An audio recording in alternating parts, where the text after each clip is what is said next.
Hello, ladies and gentlemen. We will now begin the second day of the 20th anniversary celebration of the Convention for the Safeguarding of ICH. My name is Yu Soo Min. I will be your MC for today as well. Thank you very much for coming here despite your busy schedule. As you know, the digital environment has changed the way we work, the way we live, as well as the relationships that we have with the people around us. In fact, the digital environment is playing a very important role in our lives, which is why we have to also think about the role of ICH within this digital environment. Today, we would like to have session 4 hosted by Ms. Janet Blake, Associate Professor of the University of Shahid Beheshti. And for our panelists, we have Cristina Mezcua Chavez, Professor of University of Mexico, Livier Boss, CIO of the Mesh Minds Foundation,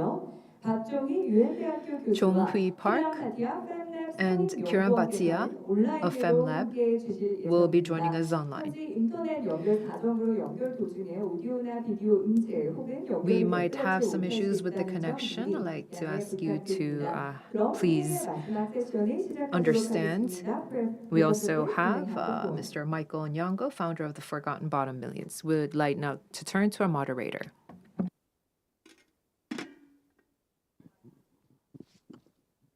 Your Excellencies, ladies and gentlemen, dear panelists, and dear colleagues and fellow members of the Living Heritage family. Good morning and welcome. Allow me first to introduce myself. My name is Janet Blake, and I'm the director of the Persian Garden Institute for Living Heritage, and I'm the moderator of this session today. I'm very pleased to welcome you to the thematic session on living heritage and the digital environment at the Seoul Global Meeting for the 20th anniversary celebration of the UNESCO Convention for the Safeguarding of the Intangible Cultural Heritage. Welcome also to all participants who are following online from all over the world. And thanks, of course, this is thanks to the digital technology that makes this possible.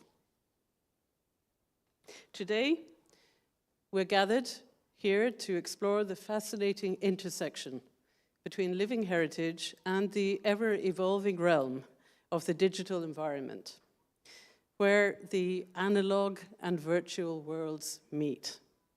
Yesterday, our fellow panelists have already provided us with impressive and visionary insights into three important thematic areas of safeguarding living heritage: livelihoods, the natural world, and education, and how to make them more relevant for people and society.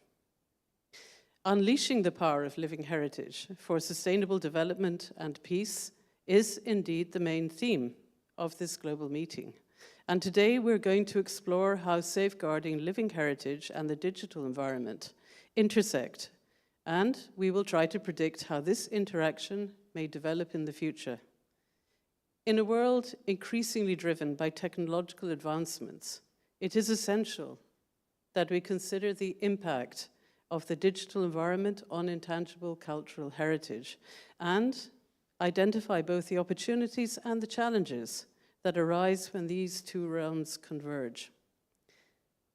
In an age of globalization and interconnectedness, the digital environment has become an invaluable platform for the safeguarding and the transmission of intangible cultural heritage. From music and dance to storytelling, culinary traditions, and traditional ecological knowledge, digital tools and platforms now offer new avenues for safeguarding and sharing community-based safeguarding practices across the globe. However, with the rise of digital technologies, we also have many questions. What does going digital mean for living heritage safeguarding? How do living heritage community members navigate the digital environment? How can the potentials of the digital environment be leveraged to strengthen transmission and safeguarding, as well as to connect living heritage communities across the globe? So, Questions about the impact of the digital environment on intangible cultural heritage also touch upon issues of digital democracy and how the active participation of communities can be ensured. The digital age has ushered in a new era of connectivity and accessibility that offers unprecedented opportunities for communities to engage in the practice and the transmission of their intangible cultural heritage. Digital platforms have opened up and democratized the process of cultural expression, allowing individuals and communities to share their own traditions, stories, and practices to a global audience. Through social media and online platforms and communities, people can document, showcase, and collaborate over the safeguarding of their intangible cultural heritage, transcending cultural and geographical boundaries. The digital environment also contains the potential to allow bearer communities to participate actively in decision-making processes regarding their own cultural heritage. Through online forums, crowdsourcing initiatives, and participatory platforms, it is now possible for community members to contribute their expertise, opinions, and experiences, ensuring that their voices are heard. Digital technology can empower living heritage communities to shape the narrative surrounding their intangible cultural heritage and actively engage in the digital world. However, it is essential to recognize and address the challenges that are inherent in this. Not all communities or members within those communities have equal access to digital tools and resources, leading to potential disparities in participation. Additionally, the digital space may present risks such as misappropriation, misrepresentation, and the commodification of these cultural expressions. And ensuring ethical practices in the digital realm becomes a crucial consideration when discussing this topic.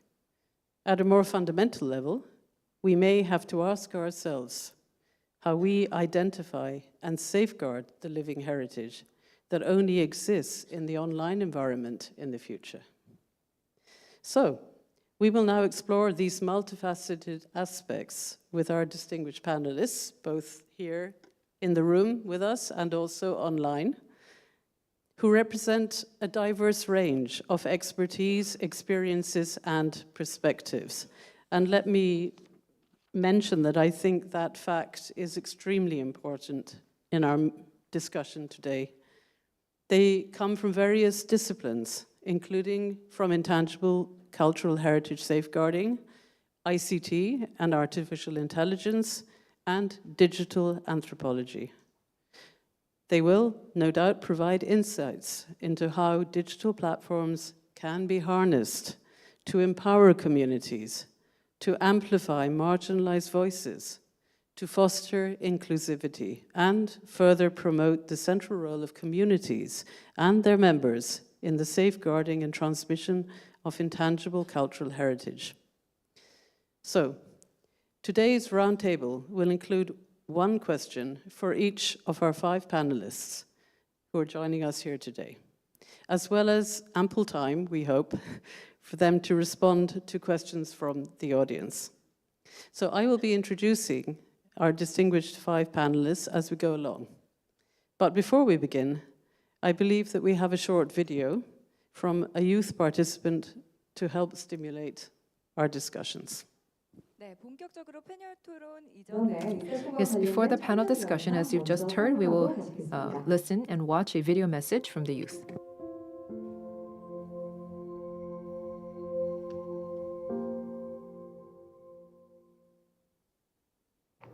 Good morning. 안녕하세요. My name is Yeji Lee, majoring in Intangible Cultural Heritage Studies at the Korean National University of Cultural Heritage in Korea. I entered this school because I am interested in Korean culture in general, but the more I encountered intangible heritage, the more I fell into the infinite potential values and possibilities of expansion of intangible heritage around the world. I made a university club called SUM with classmates and am still working on it. The word SUM means bread in Korean, and it derives from the slogan, Breathe for Forgotten Tradition. We are aiming to promote the community solidarity through intangible heritage by organizing and implementing utilization and regeneration projects to safeguard intangible heritage as a hidden treasure. The session title is Living Heritage in a Digital Environment. The preface of 2003 convention recognizes that intangible cultural heritage as a mainspring of cultural diversity and a guarantee of sustainable development. At the same time, it is a driving force keeping communities to move on and inherited common spiritual assets. Here, I am curious about what the result will be if AI like ChatGPT learned intangible heritage. We should discuss whether quality knowledge is learned and recorded, recreated in the hands of AI and ultimately contributes to safeguarding, or whether it will cause social confusion due to misuse or abuse of knowledge. I'd like to hear various opinions from experts who gathered here today to not only celebrate the 20th anniversary of the 2003 convention, but also prepare for the next 20 years. Thank you. Well, it's great, I think, to hear from a young person from Korea who studies intangible cultural heritage and is concerned about this question of digital technologies and what they will mean in the future. And without doubt, we need to hear from many young people about the topic of this panel. They are the future, and they understand in ways that perhaps the older generations find challenging what all this means. And she is right to mention the importance of living heritage as a community resource and the importance of respecting cultural diversity and the need to safeguard the future viability of this heritage. She mentions a future, or is it already here with us today, in which artificial intelligence tools can learn and even recreate intangible heritage elements. This not only raises the question as to whether this is safeguarding or possibly misappropriation of the heritage, but even more fundamental questions about how we will define this heritage in the future. So, with that, I would now like to turn to our 5 distinguished panelists and ask them for their perspectives on the topic of this panel. So, allow me to begin with our first speaker, who is joining us online, Ms. Cristina Amezcua Chavez. So, Cristina, you are a social anthropologist and a member of the faculty of the National University of Mexico as a professor and a researcher. In 2019, you coordinated for UNESCO the International Survey and Report on Alternate, Lighter Ways of Sharing Intangible Cultural Heritage, Safeguarding Experiences. You are the chairholder of the UNESCO Chair on Intangible Heritage and Cultural Diversity, and you also chair the IUAES Commission for Research on Intangible Cultural Heritage and have been a member of the organizing and academic committees for the International Congress on Experiences in the Safeguarding of ICH. So, Cristina, could you please share with us your insights on how the digital environment can be leveraged to strengthen transmission and safeguarding, as well as to connect living heritage communities across the globe? So what do you see as the major opportunities and challenges in this? And how can this contribute towards encouraging mutual respect and social cohesiveness. Sorry. So over to you, Christina. Thank you so much, Janet. Can you hear me? Yes, very well. Properly? Thank you. Perfectly. Great. I'm so glad. I'm so sorry not to be able to be there with you in presence today after the challenging years of the pandemic. I really, really was hoping to be able to meet in person, but well, the thing is, I'm here online, and this is one of the things I wanted to point out, how technology and digital environment allows us to be together, even if we are not able to be in person. So first of all, I want to point or to stress the advantages of this digital environment in terms of being able to share and foster the transmission of intangible cultural heritage. It was very clear during the pandemic how having these digital options was very important for many communities to be able to keep on performing and sharing what was dearest to them. I've been researching with my research team at the National University in Mexico on how the pandemic affected the transmission of intangible cultural heritage. And it has been very clear how digital tools available to the communities made it possible for some of them to continue or not to interrupt transmitting or performing what was important to them. Also, another very, very important issue that we have noted is how these digital technologies have, in a certain way, I don't know how to say it. They made possible an intergenerational dialogue between elders and young people.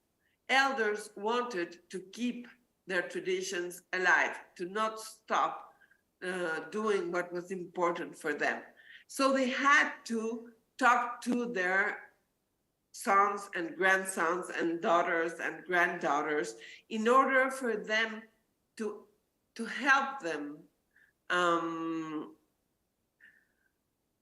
use this technology. We seem to have lost the feed with Christina. I give it a minute or two to see whether we get her back again. But while we're waiting, I just want to comment that I believe already she has certainly shown us that the digital technologies can be a very powerful force for providing opportunities to the communities of intangible cultural heritage in circumstances such as the COVID-19 pandemic, but I think in many other circumstances too, where perhaps for them communication, direct communication may be problematic.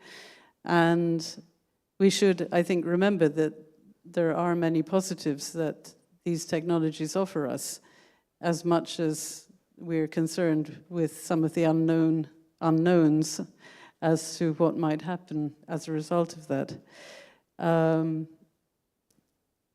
Do we know if the feed is returning?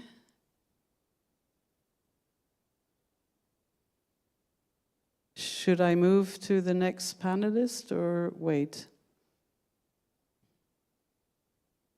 This, of course, is some of the downsides of the digital technologies too. We have to recognize that we were speaking about this before the panel, that they're wonderful when they work, but then when they don't work, we're left without much possibility to go forward. So could I have some guidance? Should I just continue with the next panelist? Yes, thank you. So I'm sorry that we've lost Cristina in Mexico. Have we found her again? Christina's back. Ah, please continue. I'm here. Sorry, Yeah. there was a power outage here. Yeah, there was. Heavily Oh, raining. okay. Well, But please. I hope we keep the connection. I hope so too. Please continue, Christina. Sorry. Okay. Well, I don't know where we were lost, but I was saying that it was very important to see how intergenerational communication was in a way fostered by the pandemic in terms of helping the elders understand how to navigate the digital environment in order to keep traditions or practices alive. So that is one of the key points I think it is raised here, that intergenerational dialogue is crucial in order to understand how we can build bridges between what the elders and the young people know and want to transmit, and how they want to transmit it. That's something we have learned. That is something that we learned because of the pandemic.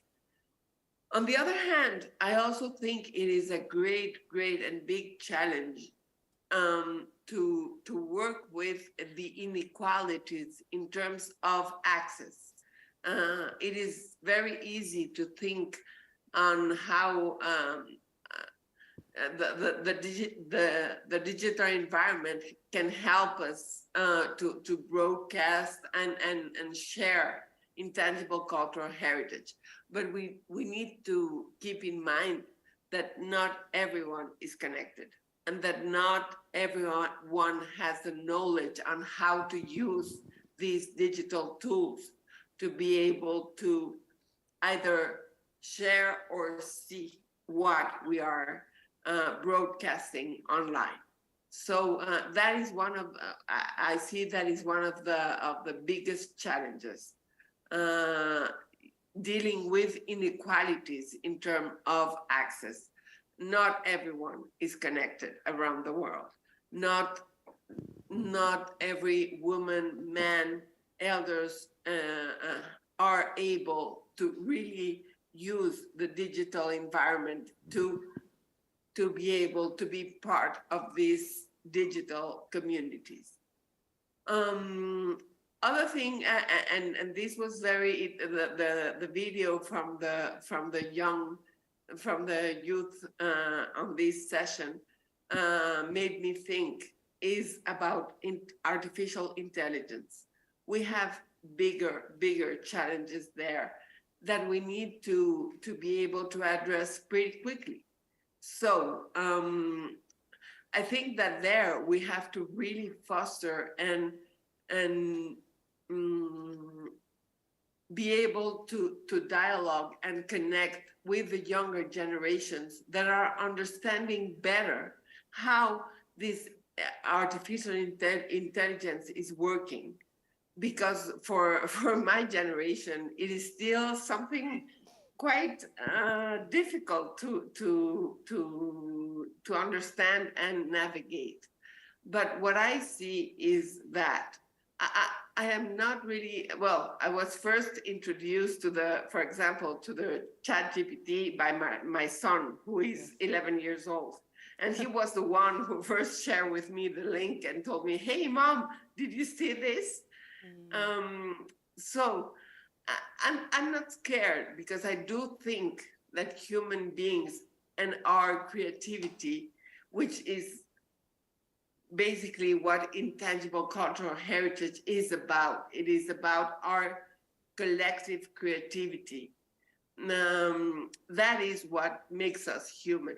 That is what makes us feel part of a community. That is what creates social cohesion. So I do think that we need to understand the potentialities of artificial intelligence for better use and better and in a way, liberate us from daily, oh, sorry, I just forgot the word, from daily chores, Yes. in order to be able to be more creative and to be able to be more together. So basically, my message for this meeting is let's embrace what technology gives us. As the coordinator of the MOOC on intangible cultural heritage and sustainable development, which we had to make, which we had to make real in pandemic times with digital, in the digital environment. I know that our creativity and our ways of working together was what made that possible. So basically, my message is let's embrace what technology gives us as ways of keeping us together. Finally, intangible cultural heritage, the basic function of intangible cultural heritage is to create social cohesion. So now we have other tools to make us be together in a more amplified form, because technology gives us that potentiality. So let's use that in our benefit. Let's use technology to build social cohesion and to build ways of being together and understanding ways of other people of being together. I think that basically that's what I want to say. Thank you very much indeed, Christina. I think you've raised some extremely important points, and I'm very grateful for your optimistic take and your call for us to embrace these technologies and figure out ways to work with them for a positive outcome, but reminding us also that we need to be very aware of the values that we want to foster here. You mentioned creativity, humanity, for example, and to ask ourselves how then we can offer that access to as many people as possible. And I love also your mention of the discourse, the intergenerational discourse, which takes the idea of the intergenerational transmission into another sphere. And so now, moving to our second speaker, who is, I promise you, here in person. He's not a hologram. Mr. Oliver Bos, who you are a creative technology leader. You take ideas from concept to reality, and you play a key role in the business strategy team at Mesh Minds.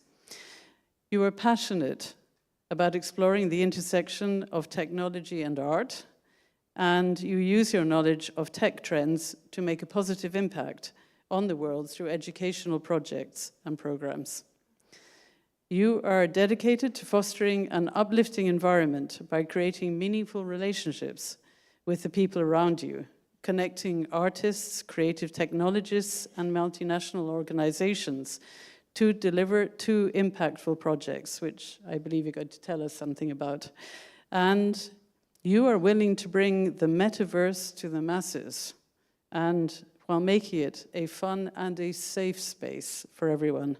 So, Oliver, I understand that you and your colleagues have conducted some groundbreaking projects combining culture and creative digital technology, bringing together artists and IT expertise for the sustainable development of people and the planet. So, could you please share with us today some examples to explain how, in your experience, the digital technologies support the engagement of communities and groups in the transmission and safeguarding of their living heritage? How do you see the relationship evolving in the future. So over to you, Olivia. Amazing, super. Hey, thank you so much, Janet. And also thank you to all of you to be invited to this amazing meeting and conference. It's been my first time in Seoul, and it has been lovely so far. It was for a long time already on my traveling list, but sadly, COVID-19 last year made it quite hard for us to travel. So originally, I am based in Singapore, originally from Amsterdam. And yeah, as Janet mentioned, Chief Inspiration Officer at Mesh Minds. So yeah, we do have these funky titles, and if I haven't inspired you today, just let me know. At least you guys have already inspired me a lot for the last couple of days. So yeah, I am a tech and arts enthusiast, and really truly believe that digital technology has the power to enable positive change if used correctly and responsibly. So just a bit of background what Mesh Minds does in a nutshell, and then I'll show you a video later on of one of the projects that Janet mentioned just now. So the Mesh Minds Foundation is a not-for-profit arts organization, and what we focus on is educating, enabling, and empowering artist creators in Asia to really focus on the sustainable development of people and planet in the digital age. Right, so the work of the foundation is also supported by the creative technology consultancy service from Mesh Minds. Right, and to give you a bit of a glimpse and visual understanding of what we do, I would like to show you a video of that project that Janet mentioned about our cultural significance actually happening in Korea. It was a collaboration with Meta last year. And it's called Art Reimagined Korea, which is a collaborative project with traditional Korean artists whose work is brought to life to wider audiences and through immersive augmented reality and virtual reality technology. We worked remotely with amazing people on the ground here in Seoul, and they made it all come to life. So if we can get the video up, that would be great. Yeah, get the behind the scenes look of the amazing digital work.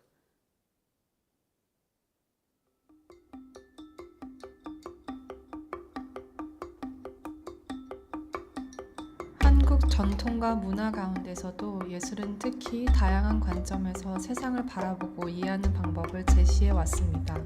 아트 리이매진은 한국의 전통 예술가와 함께한 협업 프로젝트입니다.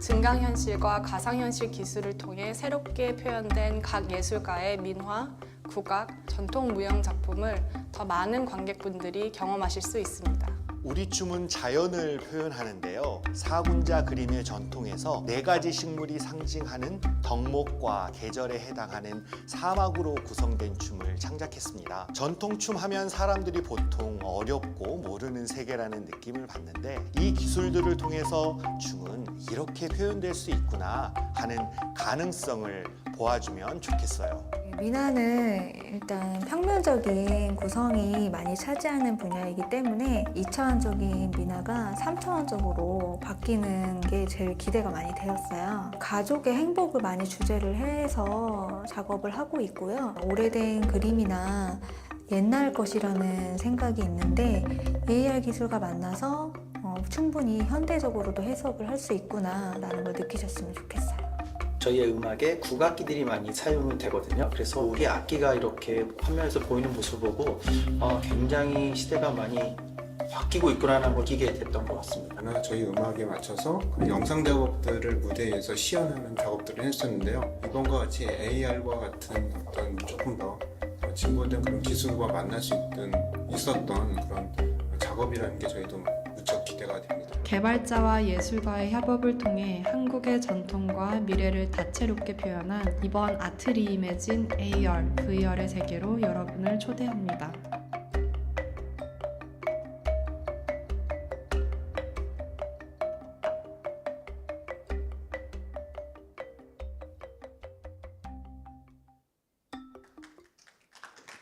Thank you. An amazing shout out to the artists and the creative technologists that have worked on this project, because the works by the 3 participating artists offer insights into different ways of passing and interpreting tradition. Instead of treating the past as complete, you see how inheritance can be relevant and present with these traditional artworks using digital technology. So ranging from Park Yoon-joo's Minhwa painting to Gong Myung's Gugak-inspired music and Park Chung-ho's choreographed dance, each of these works seeks to communicate not only the values of Korea's tradition, but also relates to contemporary world we experience and the future we all imagine. So through AR technology, this project offers various entry points to engage with these diverse forms of traditional Korean art. And in doing so, it invites a new generation of people to learn about their hidden meanings and significance. And this also brings me what Mr. Ida was saying yesterday, and that was that the youth didn't see the importance of ICH, and how he mentioned that through social media, we can get to them. And I really, really resonate with this. Why not teach the youth about living and intangible heritage through platforms that they hang out and care about and get accustomed with? And they also talk about with each other on these platforms, from Roblox till Fortnite, which I will highlight in a minute. So it's time that we adapt these type of technologies. And as mentioned by Christina, we embrace new technology. Since we're already adopting each time new technological advancements take place, because I bet some of you might have been Googling what augmented reality is already, from learning from books till learning from the internet. So we always here to adapt as human beings. So I'll give you another example that really inspired me and thinking about how technology can be used to safeguard cultural heritage in this digital realm. So there's a company called Preloaded. It's a game company, and they are specifically known to create really immersive metaverse experiences, but also creating a Fortnite map. So some of you might know Fortnite, which is this game that kids play and basically shoot each other. But what Preloaded did is making a map within Fortnite, and without killing each other, what they do is you learn about the Great Pyramids of Giza in a very cool and immersive way. And I think this is the future, and which is really innovative to think about, that you use the technologies that the youths are using to learn about these topics, like the history of the pyramids of Giza. So we at Mesh Minds are doing something similar, and we're using Roblox, this wildly popular game amongst young children and the youth. And we're creating this world, or this fictional world based on Singapore. It's called Sky Farm Island, and we're teaching kids about vertical farming and making agri-tech cool again. And by doing that, we also hint to the hawker culture we have in Singapore. So yeah, I see this evolve greatly in the future as well, and I really try to encourage to embrace technology. And I do understand it's sometimes really hard to understand and follow all these trends here and there, but we have to take it with a light touch. As we already saw, it's not really on our side always, but it's the way how we interact with it when things go wrong. And how you, Janet, did that was lovely and very calm. And that's the way to go forward with it. If it doesn't work, well, I still have my notebook over here. I know I'm holding an iPad, but just in case it's not working, I have my notebook. So, yeah, and in the race, in this race for AI, I do think what the youth were saying as well, it's in the hands of AI, but more in the hands of ourselves. It really depends on what input we give to the machine learning algorithms. It's not so much what they will come up with, that's based on the algorithm. So there was this other law firm who's creating their own proprietary software for their law firm to make work faster, basically, and also more accurate. And therefore, I see for Living Heritage and ICH as well, to really focus on its own proprietary software, maybe, with its own large language model that focuses on harnessing the digital technology for digital heritage, living heritage. Thank you. Well, thank you very much, Oliver, for sharing those, I think, very profound insights and your wonderful video. And Thank you. particularly, it's to me, it's a very striking point that you did that amazing work with Korea, but this is your first time in Seoul. Yeah, correct. It was indeed a challenge, but yet we did it. Again, shows the possibilities that the digital technologies provide for not just producing that work, but producing it at a distance, you know, with global interconnectedness. I want to just mention briefly, there was one phrase in your video that struck me, which was the idea of the contemporary value of this heritage. I think that's very important. And also, you speak, I think this is really very fundamental, you speak about the quality of the output is the quality of the input in such models. And this also speaks to the question as to who is creating that input. And I think this, obviously for us, we're not capable perhaps of changing this, but I think we do have to, as a society, consider the question of inclusivity also in the people working in your field. You know, older people, more women, etc. That will have an effect on what is created too, yeah? So you've raised, you know, some pretty profound questions for us, and it's a little, we're at the point, rather like when the printing press was invented and everybody was terrified as to the results. But, you know, like Christina, I think we have, and you're also giving us the message, you know, we need to adapt ourselves and learn how to live with this in a positive way. So again, thank you very much, Oliver. Thank you. It was very stimulating. And we now move to our next panelist, who is also joining us online, Ms. Jonghui Park, who, as I say, is joining us online. Thanks again to the wonder of digital technology. So you are the head of innovation and education at the United Nations University Institute for Advanced Study of Sustainability, UNU-IAS. You promote the innovative and inclusive use of technology to provide lifelong learning opportunities to engage everyone in sustainable development. Your team implements research and capacity building projects in various sustainability areas, including climate change displacement, net zero transition strategies, community-based education and sustainable development, and using technology to safeguard cultural heritage from the perspective of the SDGs. And before joining the UNU, Ms. Park, you were a team leader of ICT and education at the UNESCO Asia-Pacific Regional Bureau for Education and also the UNESCO Institute for Lifelong Learning from 2011 to 2020.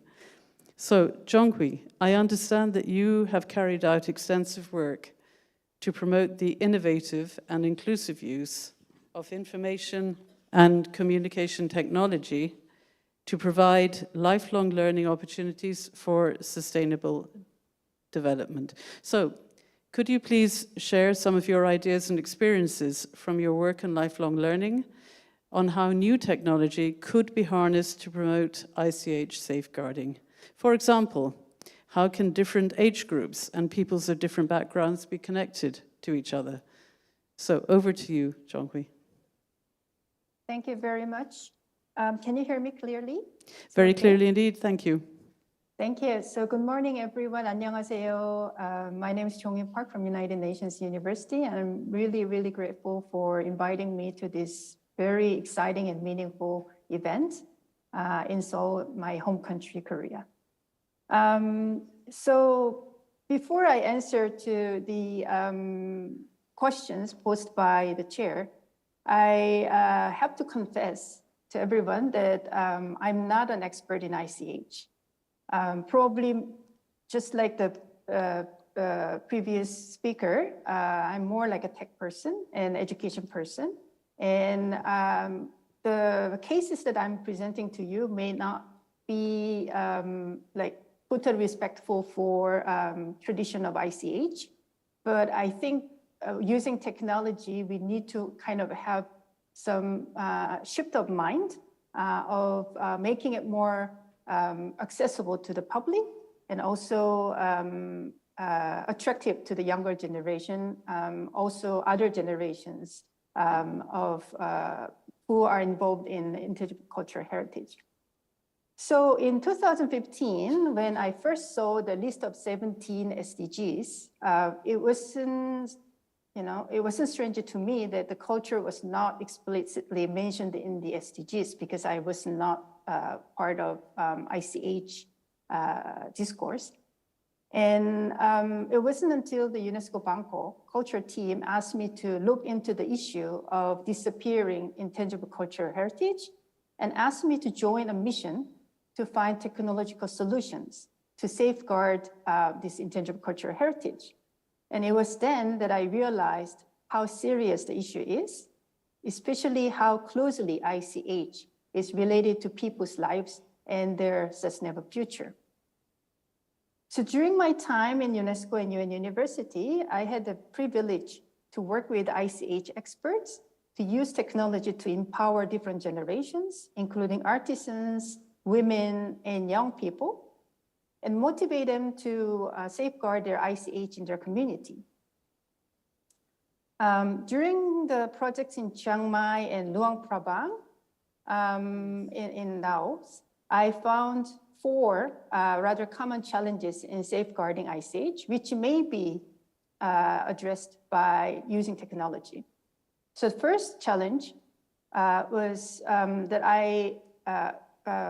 that there was actually limited ICH information accessible to general public. So the awareness is quite low. Second, for the ICH bearers and practitioners, it was difficult for them to find young people or next generations who are interested and motivated to take over this tradition. And third, why do these young people less care about ICH? Because there was a disconnect between economic well-being or income generation activities in the ICH. And finally, and the fourth, despite all these challenges, interventions and educational programs for the community as a whole was rather limited. So I would like to introduce 2 projects that I have carried out in terms of using technology to safeguard intangible cultural heritage in these 2 communities in Thailand and Chiang Mai and Luang Prabang in Laos. So in the project with the crafting women from Karen, Akha, and Hmong communities in Chiang Mai, we teamed up with Samsung, the electricity company in Korea. And volunteers from this company helped the women to find digital solutions to those challenges that I just mentioned about safeguarding the ICH. So, for example, some women in the community found it difficult to document and visualize the traditional patterns. So what we did was we teamed up with engineers in the company Samsung, and some women, the crafting women, visualized the traditional patterns, and the engineers to document and digitize those traditional patterns. And they also, the women also learned how to set up a social media market for their craft. And the marketing team from the company created an app to easily make professional looking product labels or text. The women also learned how to take an attractive photo of their craft using very easy photo box. And in the end, the group created their final products like a website for visualize and document the traditional Hmong patterns. And also they created a mobile app, of course, with the engineers from Samsung to create a product label. So inspired by the success of this project from Thailand, my team at UN University carried out a quite similar project for this time youth in Luang Prabang, also in partnership with the UNESCO Bangkok. So in this project, actually all we did was to train youth on ICH knowledge and connect them with the local artisans and teach them digital skills like digital storytelling, movie making, those things. And then we just let them figure out and find their local ICH to safeguard and build a digital solution. And the result was just amazing. One group, for example, worked with a weaver, the basket weaver, Uncle Kami, his name, who faces the same challenge as ICH practitioner. He found that it is quite hard to keep the ICH transmitted to the next generation because they show little interest in traditional craft. And the young people prefer more convenient jobs in urban areas. So the young people groups, a youth group, after listening to Uncle Kami's challenges like this, they decided to create a woven lamp with a contemporary design, just like what the previous speaker said. So it's a traditional woven lamp with a contemporary design. And it wasn't just designed in a vacuum, but they really closely consult with Uncle Kami because they don't want to ruin or damage the traditional practices and like how to weave this basket. So at every step, they respect traditional practices.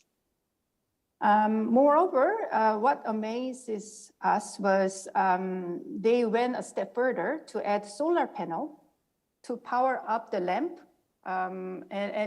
This lamp doesn't require any electricity. So it's like really sustainable development, climate resilient, and all those aspects. So the most important part of this youth experience is that the youth learned a lot from consulting and discussing with this Uncle Kami to the extent where they want to be the part of the ICH safeguarding even after the forum, even after the project.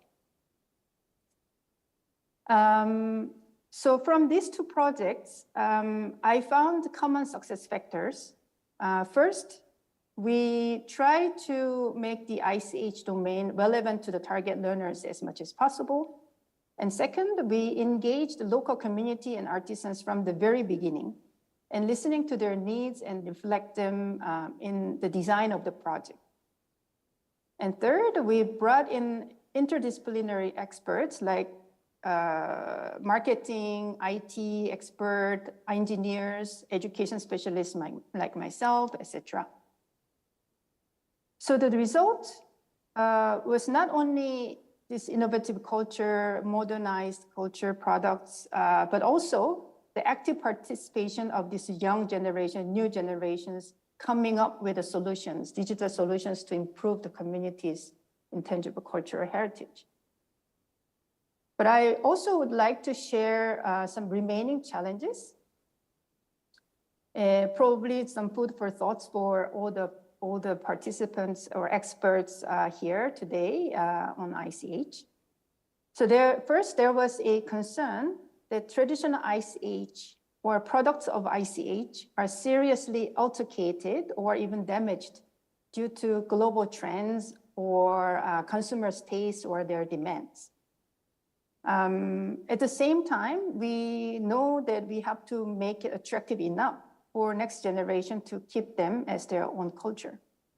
So it would be a dilemma that ICH experts like participants today here will probably have a better idea how to deal with this.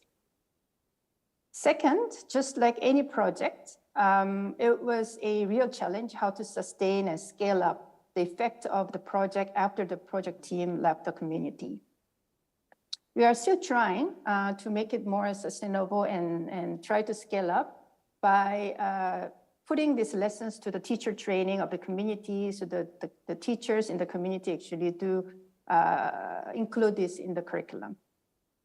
Third and last, how to mainstream culture in the SDG 2030 agenda, just like the Seoul vision that we are going to talk about in the next session. and how we can actually make culture as the center of sustainable development agenda is still a challenge. I found, even we are already halfway through the 2030, the target year. So with that, thank you very much for your attention, and I would like to welcome any questions. Thank you.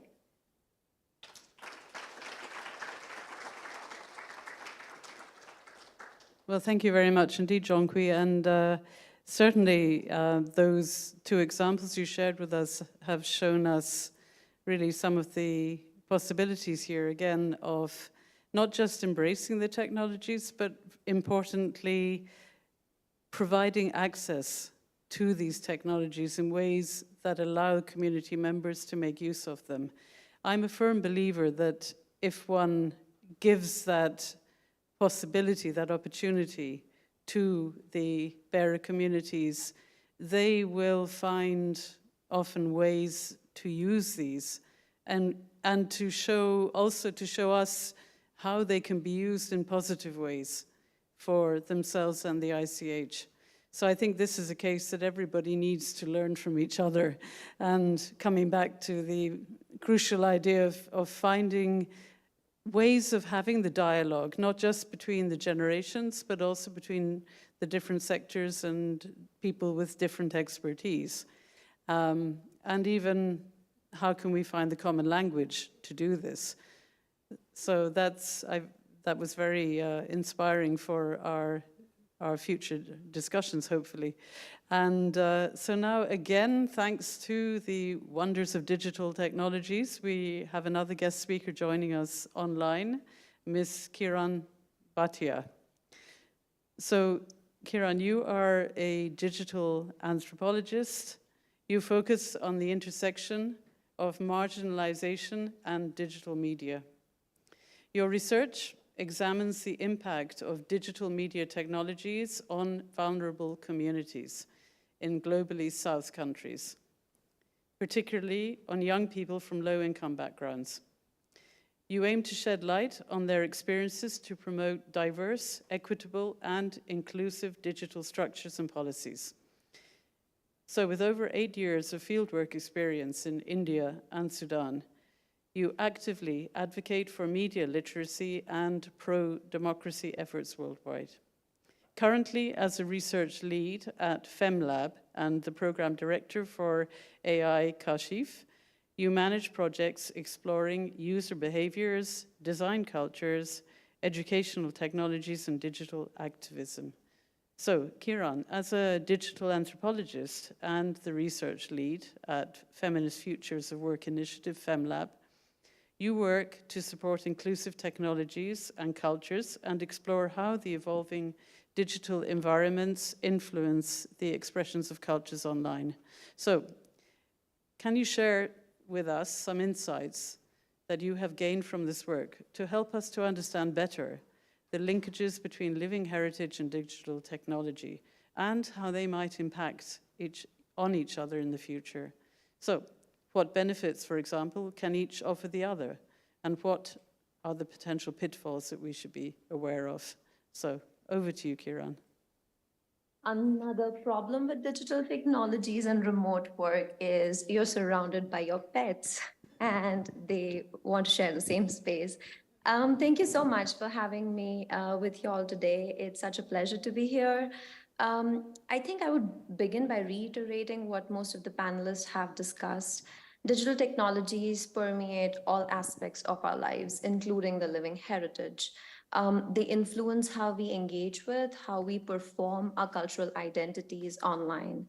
And a major part of our performances, our expressions and articulations are online these days. I'm a research lead at FemLab. It is a feminist futures of work initiative. And we work with different stakeholders to ensure that we support inclusive technologies and cultures. We explore how the evolving digital environments influence the expression of cultures and identities online. Our research primarily focuses on identifying ways to optimize digital technologies where users can communicate, they can archive and express their cultural identities and living heritage. I would like to emphasize that digital technologies allow people to use different forms of online storytelling, different forms of narrative experiences. It allows them to document remote and underrepresented cultures and to build cross-cultural empathy, which is really crucial in today's time. Let me share a snippet of one of our main projects with young people from resource-constrained and marginalized cultural communities in the global south. We have worked with aspiring content creators and digital artists representing their local cultures, such as dietary practices for sustainable living, sustainable fashion, and conscious consumption. Now, these young creators, content creators, they use digital media to archive the wealth of generational knowledge of what constitutes sustainable living in their cultures through conscious consumption at a personal and at a societal level. They are actively creating archives to document these local systems of knowledge. And in doing so, they are popularizing the living heritage that they inhabit, they possess.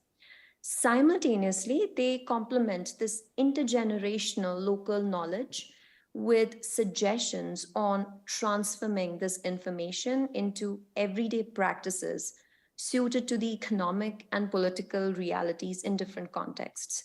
So they might have developed these dietary practices in some region in India, but they're communicating this local system of knowledge to people in other parts of the global south, for instance, in Korea, in US, in Africa, in contexts of Africa.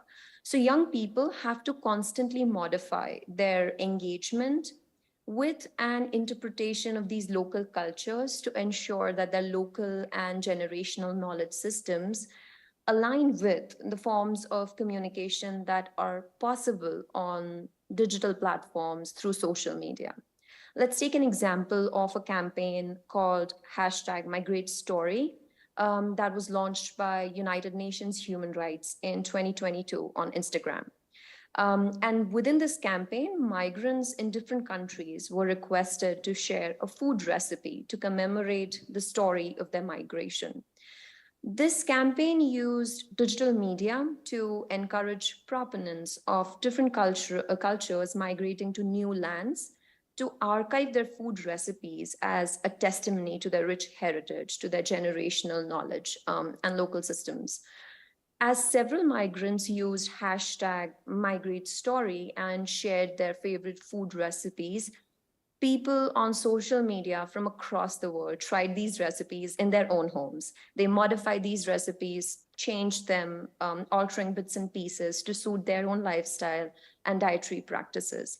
Now, many such examples help us understand that when content creators archive knowledge of local food systems for sustainable living, they also provide information on translating this knowledge into everyday practices in different contexts in geographic regions.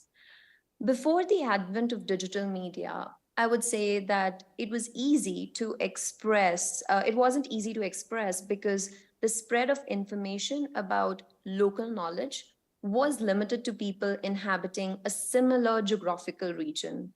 In pre-digital media age, individuals from small and local cultural communities could not access those geographically removed from them, say in other cities, states, or countries.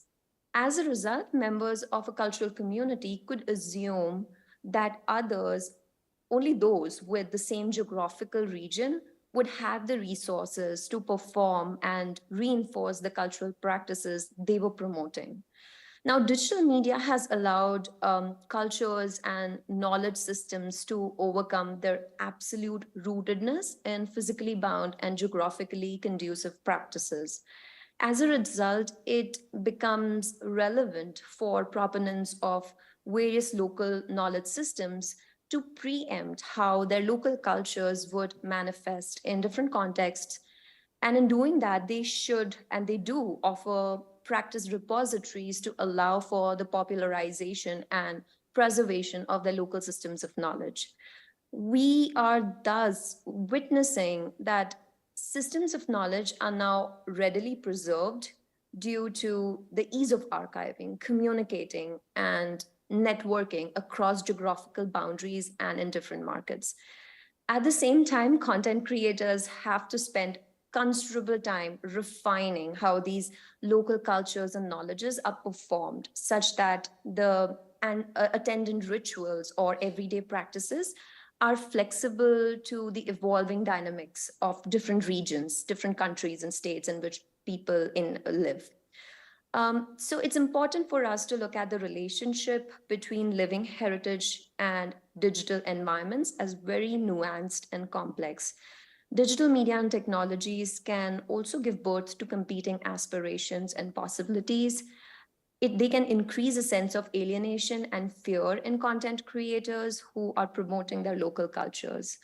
For example, when content creators use digital networks to replicate their local connections in the online space and reinforce their cultural practices, they also witness social alienation and isolation. This is primarily because they are relying on digital media to a large extent to practice their cultural systems of knowledge. And they experience isolation when they cannot dwell in the same physical spaces as their local community members.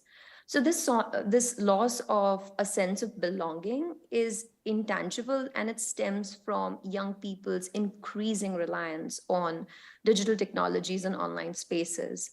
For example, the practice of generational co-sharing, be it co-sharing a space, identities, rituals, knowledge, or aspirations for that matter, it embeds the essence of living heritage. Digital environments can complicate this understanding by offering new experiences and possibilities for preserving and communicating the living heritage. Digital environments also, to a large extent, intersect with the logic of commercialization, the logic of profit making, and can lead to misappropriation of cultural knowledge and related artifacts. For example, in one of our projects with yoga practitioners trained in Hindu meditation programs, many respondents explained how digital media enabled practitioners to isolate the performance of yoga and the underlying philosophy guiding this meditative practice. They argued that YouTube tutorials or DIY, do-it-yourself videos on how to do yoga in digital environments or online spaces appropriated yoga as one of the many exercises people can do to lose weight or to increase their flexibility. According to these respondents, yoga was an art form that required the presence of mind and body in a meditative state, enabled through the guidance of a guru or a mentor in a shared physical space. Also, yoga for them was a lifestyle and not just an isolated exercise regime.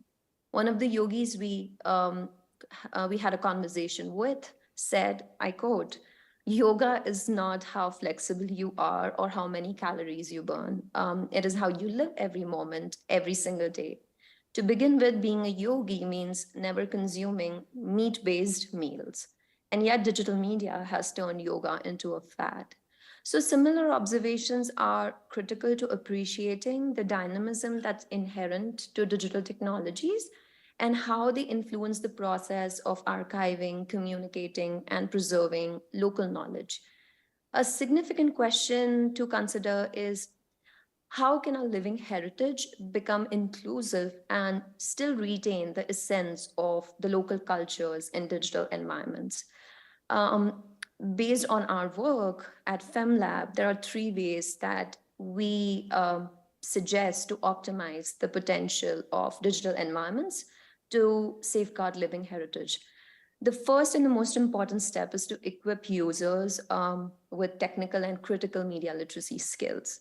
Capacity building at the grassroots level is extremely crucial if we are to foster local communities to retain authority over their knowledge systems and cultural identities.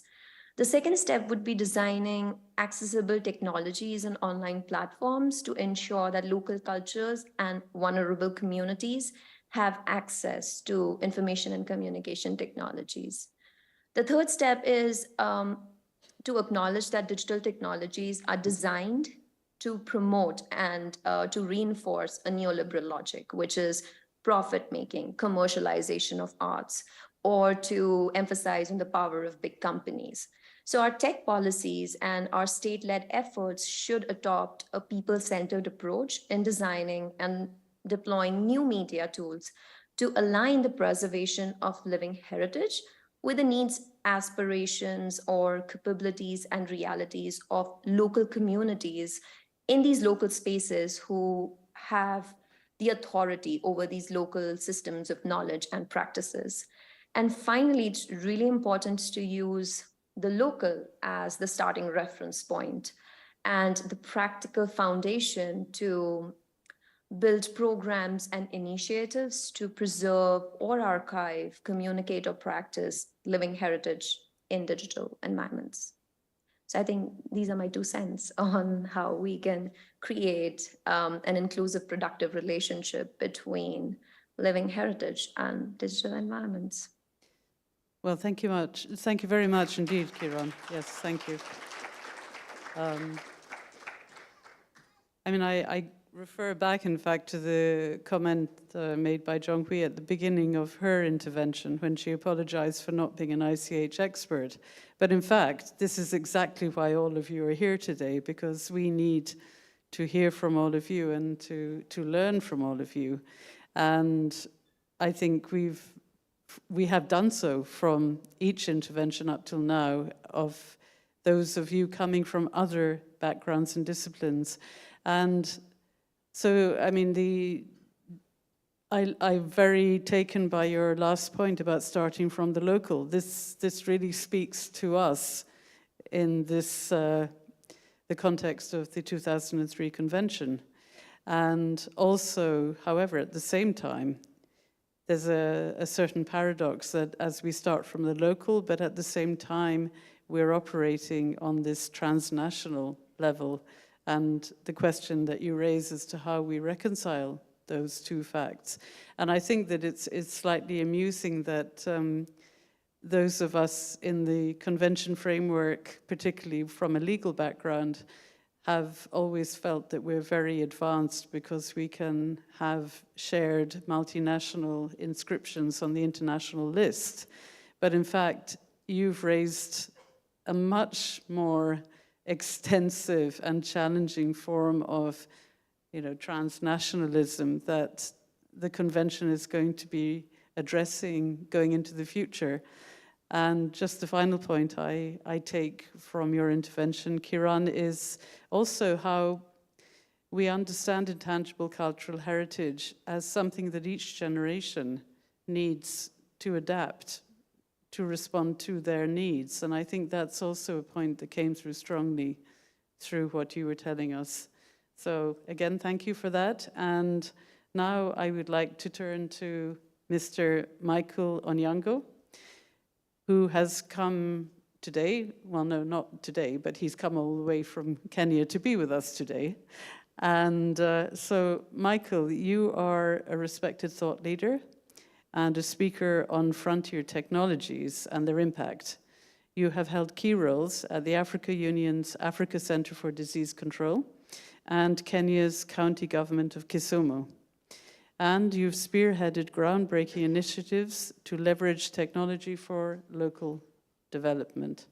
So, as the founder of Forgotten Bottomillions, you created Kenya's largest social media platform for sharing verified opportunities.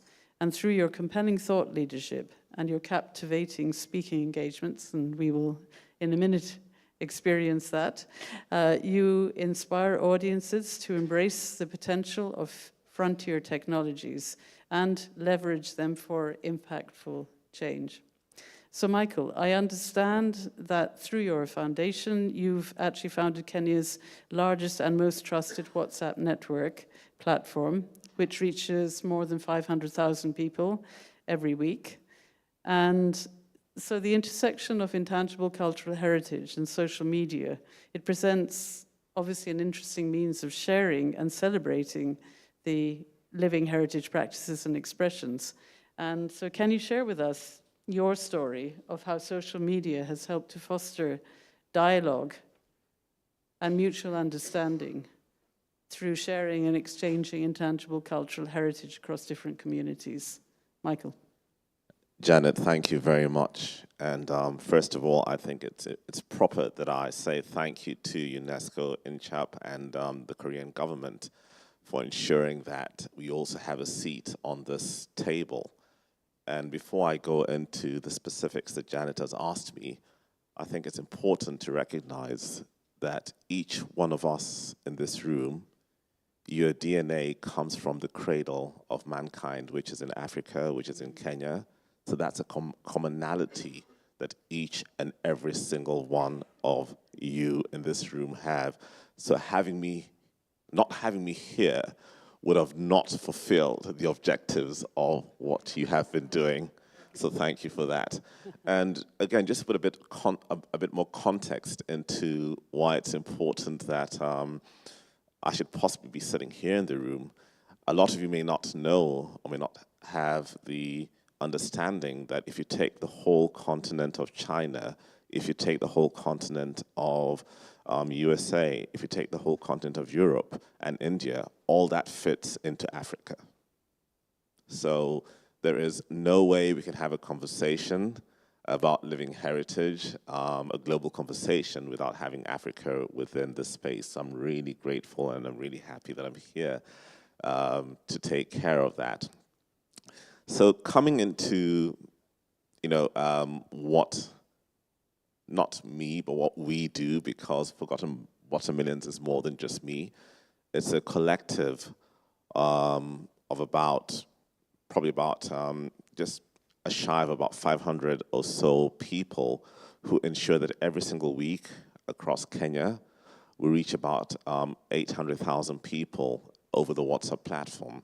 And just some background, before I talk about WhatsApp, let me speak a little bit about technology and Kenya so you can understand just why and how this fits in. So I am sure that everybody in this room, and if you haven't, please Google the word M-Pesa. So M-Pesa is mobile money, which just caught traction in the rest of the world, possibly maybe about 10 years or so ago. But for us in Kenya, possibly for the last 20 years or so, we've actually been using this. And to give you some context, the total transactions today that the whole of Western Union will do across the world in all its operations, these transactions that we're going to do as Kenyans over M-Pesa in one day exceeds what Western Union does in a month. So that gives you some context. When people normally think or talk about the continent of Africa and technology, they think that the two don't sit together. So I just want to bring in that context into the room. 95% of Kenyans actually are connected on WhatsApp. So again, that is why primarily we as a Forgotten Watermelons work over the WhatsApp medium. But why do we use WhatsApp and why is it important? And I need you to understand this, and I think I want to make this very, very clear. Each and every geographical country or region has its different nuances and its different technologies. So I'm not pushing and telling you that WhatsApp is what you should be using in your specific geography. In some instances, for example, in Singapore, maybe Instagram works better and it's more engaging. But why does WhatsApp work so well for us? And why is it important in this discussion of living heritage? First of all, WhatsApp, a lot of the global corporations, and I won't mention them by name, but they have gone ahead and they give free access over their platforms on WhatsApp. So a lot of Kenyans can actually get connected over their devices into WhatsApp for free. which is good and bad, because then a lot of Kenyans who don't have access to other parts of the internet believe that those corporations are the internet. So that's also the downside of it.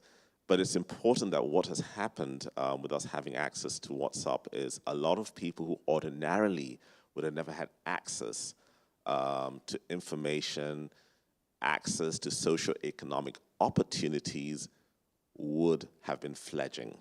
So we have people right now who are living across and studying across the world, for example, who simply got information through our platform. But I want to be a bit more contextual, and I want to dive into living heritage and give some examples of what it is that we have done, continue to do, and also planning to do. I love how we finally got it when I heard all the panelists speaking, when everybody narrowed it down to food. Food is one common thing when you're speaking about living heritage that really encompasses culture and encompasses who or what we are. So it's interesting that within our WhatsApp channels, every single Friday, we have our market day, where that's the only day within our partner organizations that we allow people to sell or to engage with the service and products. And one of the highest things the people are actually selling or offering is actually food. And interesting enough, the food that they're offering is actually traditional food, which ordinarily you cannot find in your supermarket, you cannot find in the big stores. So it is interesting that now communities which were looked at as rural communities have connected so greatly with those in the city. So it is so exciting when you see younger people, or even people across different cultures, are getting to learn about other foods and about other different utensils and about other different rituals because of what they're now able to access over the WhatsApp platforms. So this just is a testament as to what and how technology is so important in terms of driving, preserving, and letting people live their cultures. So contrary to popular belief, people always thought that when technology came across, or when technology came about, this would actually change communities and change societies, and they would drop and forget who they were. But we're seeing quite the opposite with this. So for example, I've just discovered, so I come from the shores of Lake Victoria. And Lake Victoria is the second largest freshwater water body in the world. And so there's a whole lot of new species of fish that I didn't know about that I've now discovered and I keep learning about. So these are just some of the interesting things that we're finding out. But interesting also, our scientists are now working on what we're calling our orphaned crops. Orphaned crops are the crops which were our traditional crops, but because of different multinationals and different interests, other crops came and superseded them. But our local scientists, not just in Kenya, but also across Africa, are actually working on orphaned crops, which, interestingly enough, are more resilient to climate change because they're adaptive to the local systems. And I can give you a very great example. So in Nigeria, they've actually worked on the cowpea, which is extremely critical and is an extremely important staple food for the whole of Nigeria. And they've been able to take care of the weevil, which was a big problem within the cowpea. So what we're now doing as Forgotten Bottom Millions is that we've actually partnered with a science communication agency called Alliance for Science. And what we're doing is helping Alliance for Science, who basically work with scientists and on different scientific technologies to dumb down the science and to also have it brought into local languages, and we're able to transmit that across the different WhatsApp platforms. So you're finding that, again, interestingly, when we thought that scientists who work in labs and on the things that they work on was so removed from reality through digital technology of WhatsApp, were actually able to show the connection between some of the orphan crops that they work on, which are now ensuring that the living heritage, which we're speaking about here, can actually continue to get a life in terms of what it is that we are doing as a people. I'm very excited about this particular session because it shows that UNESCO and the other partners, the statement that you have made to the world is that our past and your past is extremely important, but it's not going to dictate our future. So I think I've seen that there is, yes, sorry, I've been cut short for time, so I will not be able to finish everything I'd like to say. But just in a nutshell, I would like to remind us all here that within the space of our digital technologies and what we have done over using and over work with local communities is we have brought in new markets, we have brought in new economic opportunities, but beyond that, we have brought in the stories and which can now be archived and which can now be used for prosperity and to ensure that the communities which were then looked upon as people who needed a handout, really don't need a handout, what they need is a hand up, and the technology is providing this. Thank you very much. Thank you very much indeed, Michael. And because our time in this session is short, I won't take up any more of it by making any further comments. We apparently have, well, probably less than 3 minutes now left in our session, but let me at least try to take one, if not two questions. But please, because our time is short, if you have a question, can you ask a short question to give our panelists more chance to respond? So yes, a question over here. Can we have a microphone, please? Thank you. Yes. Hello, my name is Dylan, and I'm an independent scholar focusing on transnational street dance in Australia and Korea. My question is to Mr. Olivier Boss. I was quite inspired by your Art Reimagine Korea VR project. So my question is as follows. Given the panel's topic on linking ICH or living heritage to digital environments, who was your target audience for the project?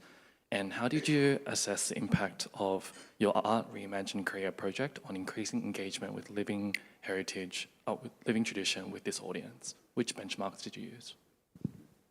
Well, that's a great question, Dylan. Thank you. I'll try to do my best to answer it as accurate as possible.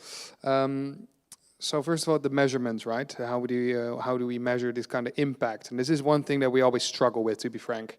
With all the other campaigns that we have in augmented reality campaigns and targeting behavioral change, for example, is extremely difficult. So the impact of it itself, it's first of all offering the platform for artists out there, traditional artists, and getting accustomed to these new technologies. So that's the first point of call, and then later on worry about the masses, to be frank. And the target audience, right? It's for everyone who is interested in these art forms and also want to learn more about these digital technologies using AR and VR.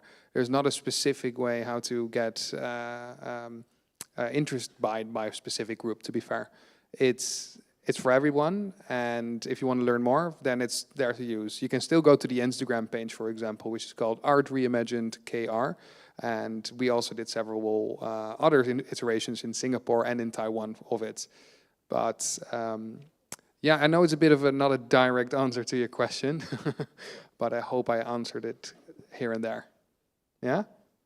Thanks. Okay, thank you. And what I would like to do now, because I believe really we are coming to the end of our time, I would like to ask the panelists one by one, and if you can follow the order that you spoke before. Just, you've heard everybody, each other. Could each of you just, like in one sentence, provide a kind of key takeaway that you have from this session. So if you would like to start, Christina, and then we follow the order of interventions. Sorry, I just lost my my audio. Okay. Okay, well. Did you hear me? Yes. Yeah, I can. okay. Please carry on. Okay. In just one sentence, I think that my takeaway message would be, let's work with the digital environment to find ways of better transmitting and better safeguarding ICH. There are important ways that when digital technology can help us do that. Okay, thank you very much. And Oliver? Right, I'll keep it short indeed. Really the key takeaway is to embrace technology, but also take care of its nuances and understand that it's not for everyone at all times and not accessible for everyone. Yeah. So we need to take it slow and with a calm approach and understanding what we're dealing with, basically. So thank you. Thank you. And Jonghui?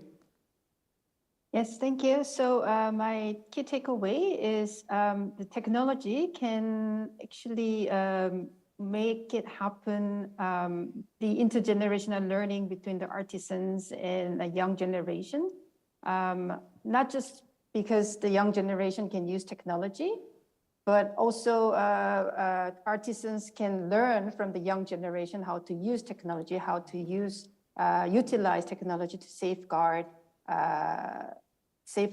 intangible cultural heritage. So it's two-directional, it's interdirectional, intergenerational learning that can be empowered by the use of technology. Thank you.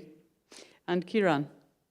My key takeaway is that it's important to design a people or a community-centered and inclusive approach in the design and deployment of new media and digital technologies to ensure that our work of preserving living heritage aligns with basic principles of human dignity, creativity, and pleasure. Lovely, thank you.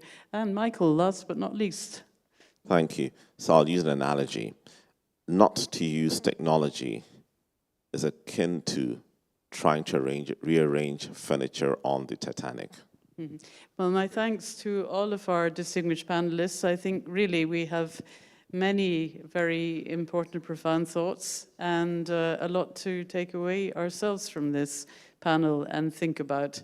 Particularly, I would say, the question of how us older generation who are sitting in the committee meetings of the convention, etc., how we can learn from younger people about this very important question. Thank you. Over to you. Thank you, panelists, for your wonderful discussion. Thank you very much. We had some connectivity issues. We apologize for that and ask you for your understanding. In this session, we discussed the living heritage in a digital environment, mutual respect, opportunities and challenges, the impact that digital environment has on living heritage as a whole. We've also seen a lot of visual elements in today's session as well, how digital environments can be used to enable more safeguarding of ICH, but that we also have to be well understanding of the risks that it poses. That we had a very lively discussion. We'll have a short break, and then we will announce the Seoul vision based on the discussions that we have. We'll see you soon.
So now we will announce the Seoul vision for the future of safeguarding living heritage for sustainable development and peace. And for that, we would like to invite Ms. Park Sang-mi, Ambassador, Permanent Delegate of the Republic of Korea to UNESCO, and Mr. Ernesto Otone, Assistant DG for Culture at UNESCO. Please give them a big round of applause.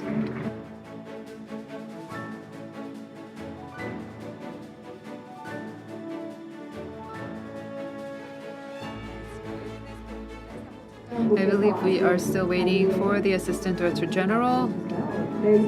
Yes, he is entering the venue.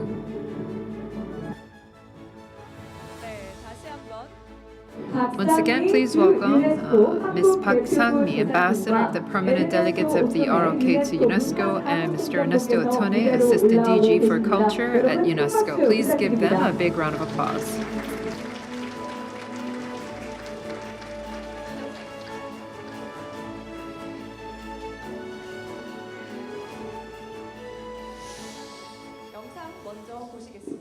We'll watch a short video. So.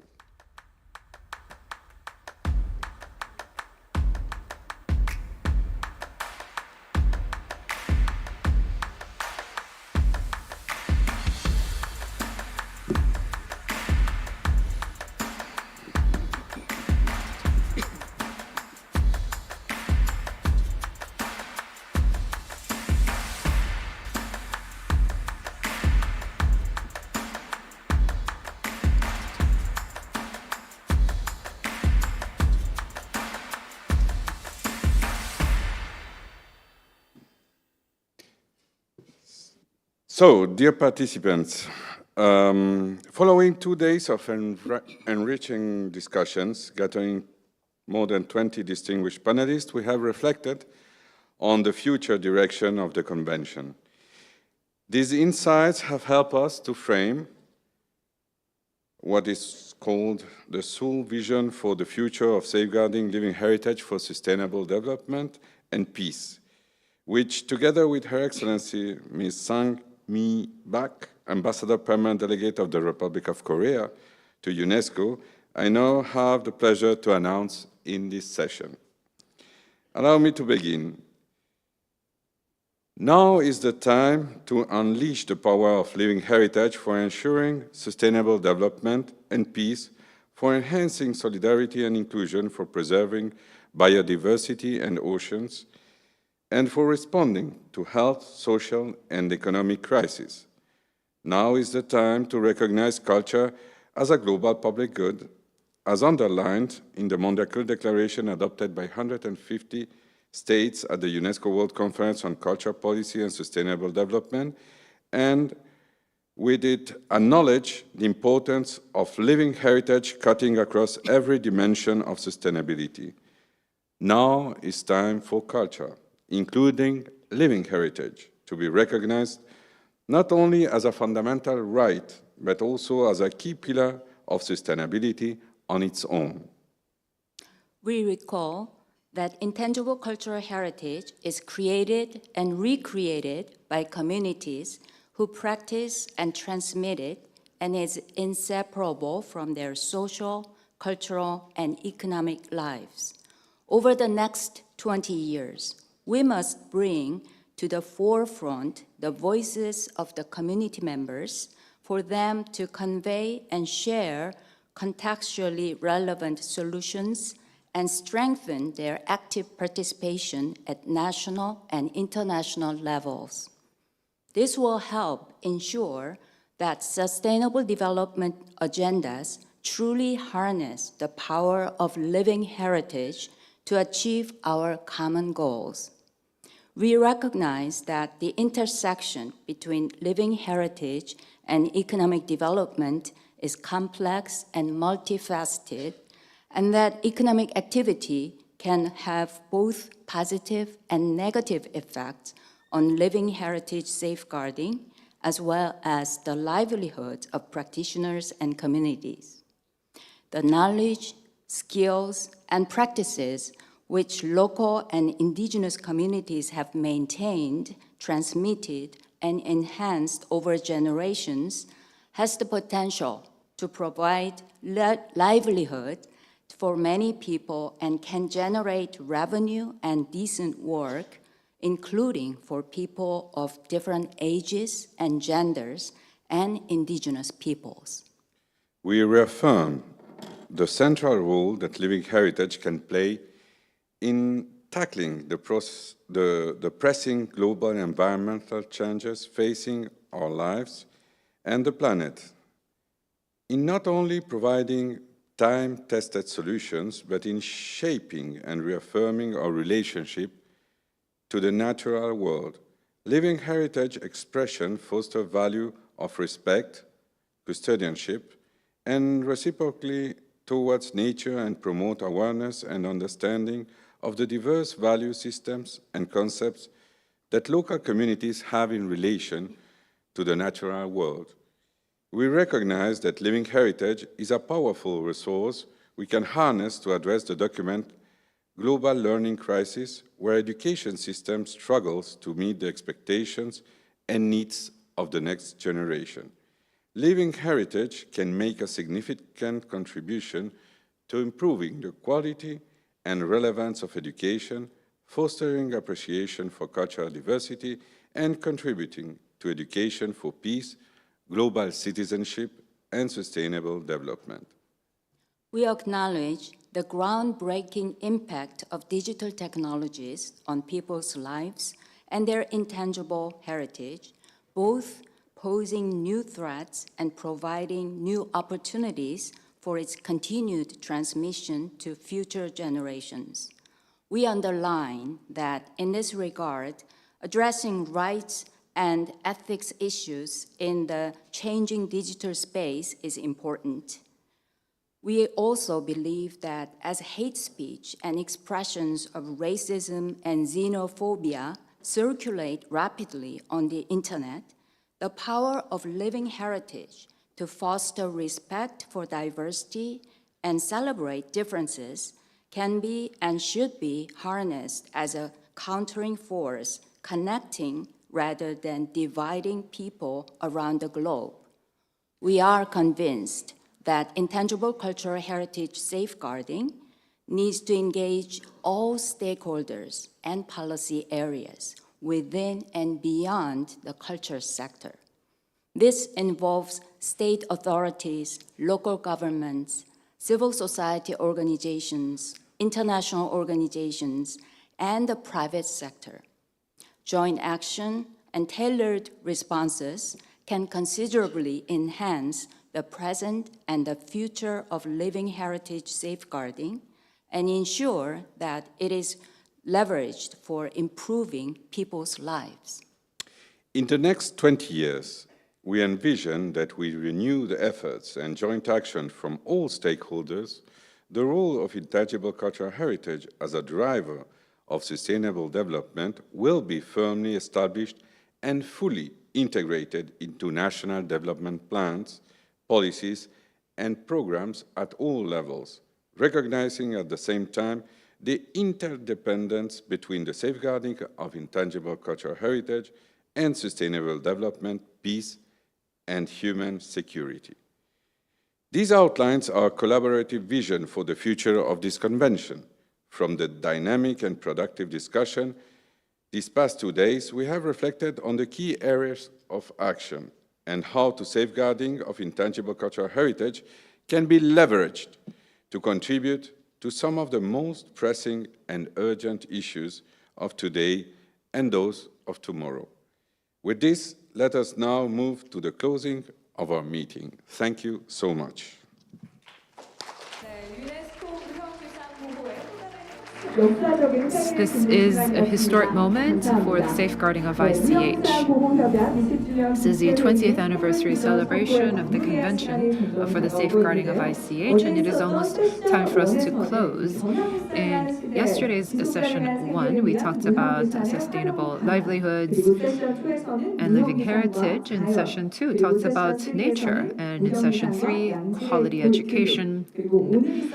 Finally, in today's morning session, in session 4, we talked about digital environment, and particularly the impact of digital environments on living heritage. We discussed many different areas from different points of view, and we've brought many speakers and panelists from different walks of life to have very significant discussions. We'll now move on to the closing ceremony.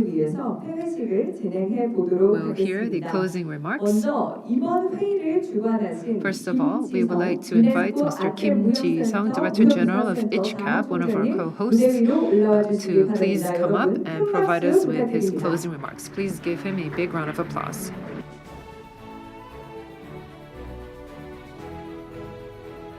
Anniversary of the convention with us here in Seoul. And I would also like to express my gratitude to someone who is here, Ambassador Park Sang-mi of Korea to UNESCO, and thank you very much for your support. As we are about to conclude the event, I'm standing here before you with heartfelt gratitude. I'm very pleased that Korea has hosted this meaningful celebration of the 20th anniversary of the convention, and that the event that we organized as a large on-site gathering after the pandemic has been a big success. Through this conference, we explored interconnections and intersections between intangible cultural heritage and sustainable livelihoods, quality education, the natural world, and the digital environment. At the sessions, we renewed our attention to the role of living heritage and discussed ways to promote sustainable development using ICH. The culmination of our discussions is the announcement of the Seoul Vision. The Seoul Vision reaffirms our commitment to the safeguarding, promotion, and transmission of intangible cultural heritage that we have continued for the past 20 years, and highlighted the importance of sustainable action, inclusive education, harmonious relationship with the nature, and responsible use of digital technologies for the protection and utilization of living heritage.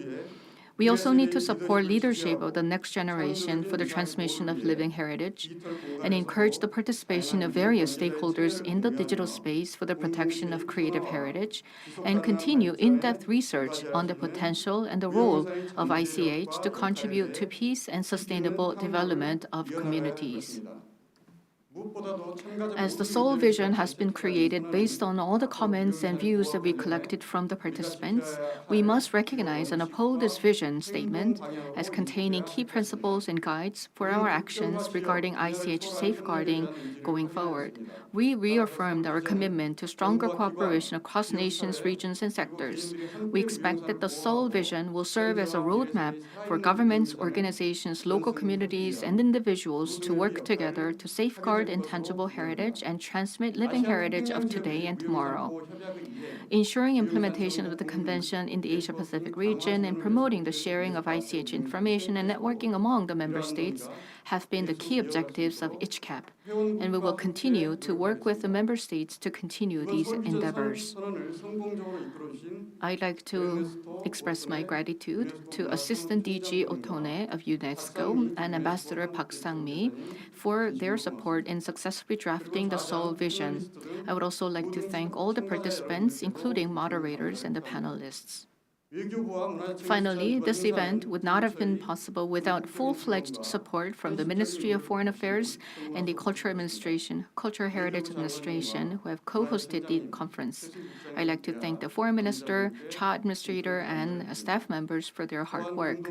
I would also like to express my gratitude to ICHCAP staff members who have worked so hard for the couple of months to prepare for the event.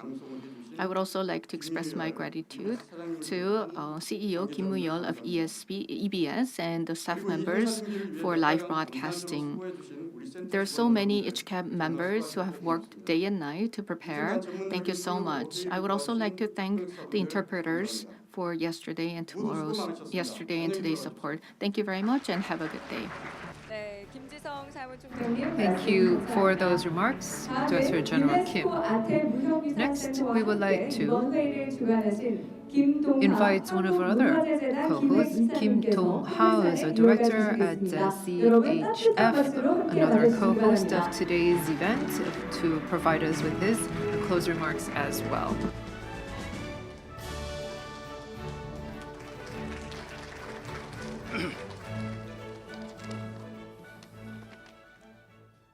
존경하는 치싱 유네스코 Honorable 부사무총장님, Chi Xing, Deputy Director General of UNESCO, 오톤의 유네스코 Ernesto 문화사무총장, Tone, Assistant Director General for Culture at UNESCO, 한국대표부 대사님, Pak Sang-mi, Ambassador for the Permanent Delegate to the Republic of Korea to UNESCO, Professor Janet Blake, and all of the experts on ICH from all across the world, distinguished guests.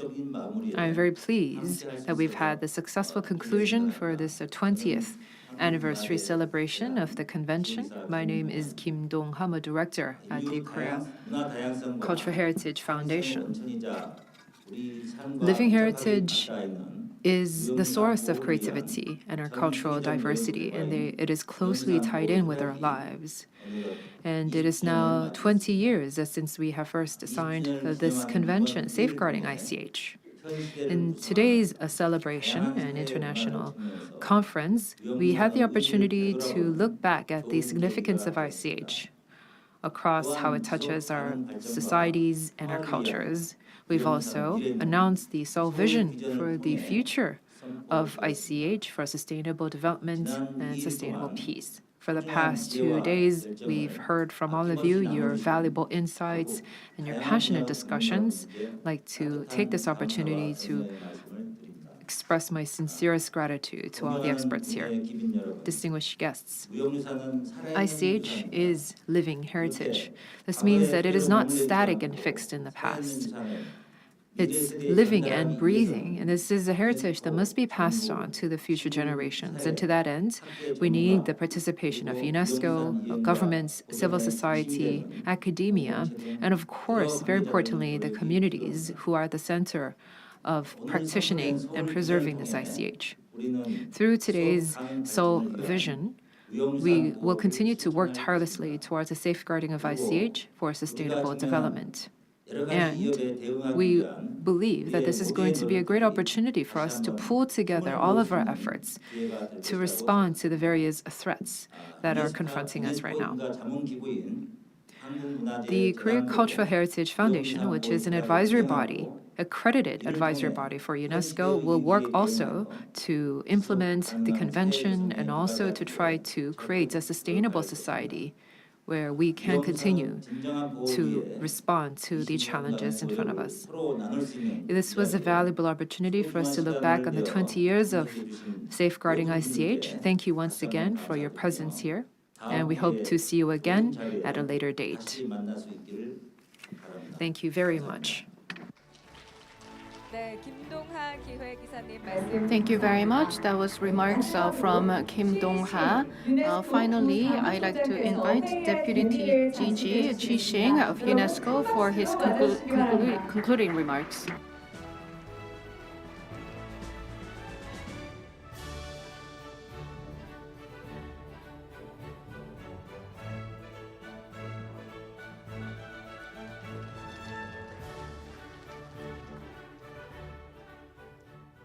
Your Excellency Ambassador Pak Sang-mi, Permanent Delegate of the Republic of Korea to UNESCO. Excellencies, dear colleagues, ladies and gentlemen, it is a pleasure and an honor to close this 20th anniversary celebration for the Convention for the Safeguarding of the Intangible Cultural Heritage. I would like to thank the Republic of Korea once again for giving us this opportunity. I would also like to thank all the experts, member states, non-governmental organizations, and local communities who have taken part in our discussions. You are the ones who keep our marvelous convention alive every day on the ground.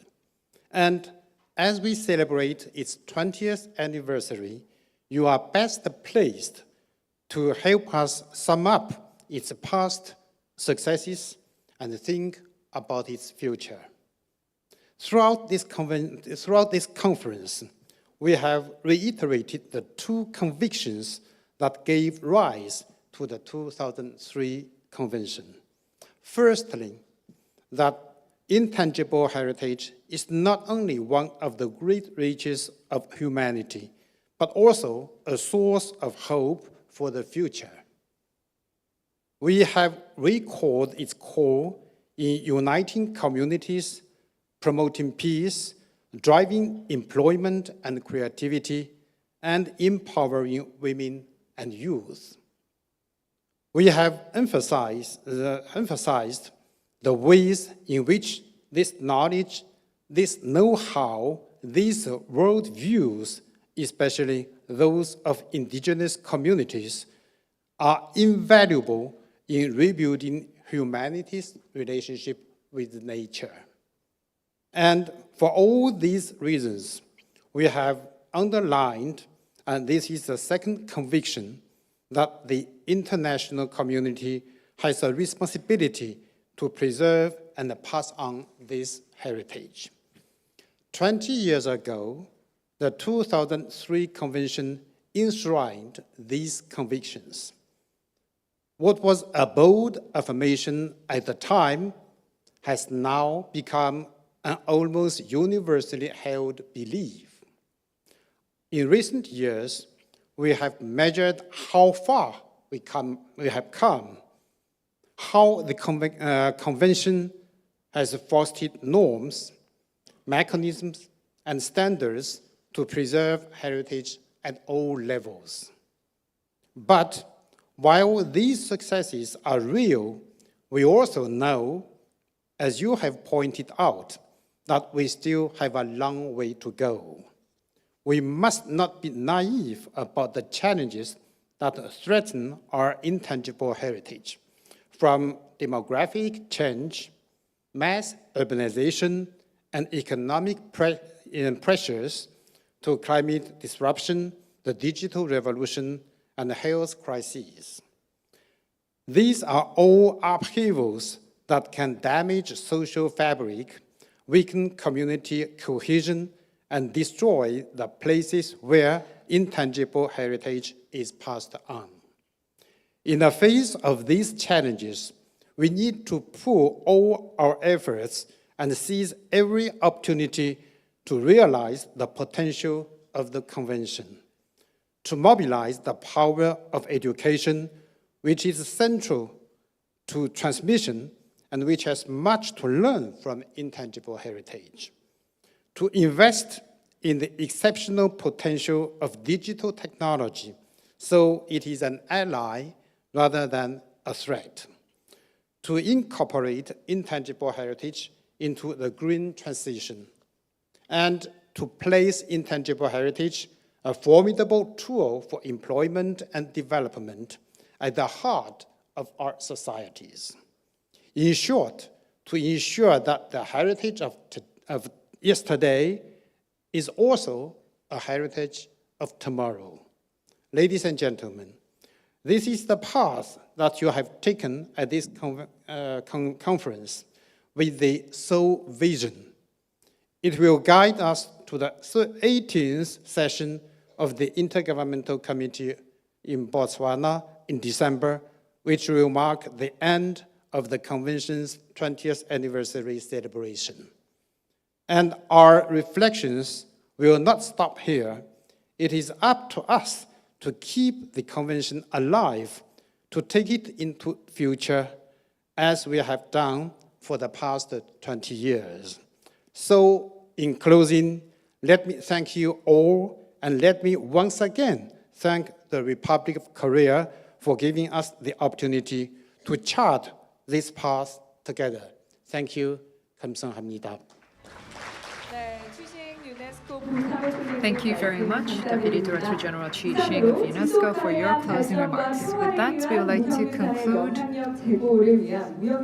Unleashing the Power of Living Heritage for Sustainable Development and Peace, this 20th anniversary celebration of the Convention for the Safeguarding of the Intangible Cultural Heritage Global Meeting and announcement of the Seoul Vision. The convention was adopted in 2003, and we are celebrating 20 years of its adoption. I do hope that this was a meaningful time for all of you today as well as yesterday, and we hope you have a safe return home. Appreciate your presence. Please have a safe travel back home. And I have one one quick notice from the organizers. For panelists and UNESCO delegations, please check out first and then bring your luggage to the lunch place. It's on the second floor that we had, the lunch place that we had yesterday. It's the second floor, the place that we had lunch yesterday. We will leave the hotel at 13 p.m. sharp. So thank you for your cooperation. And also, we will have an official photo session just now, so please come up to the podium for the panelists and UNESCO delegations. Please come up to the stage for a photo op. Thank you so much.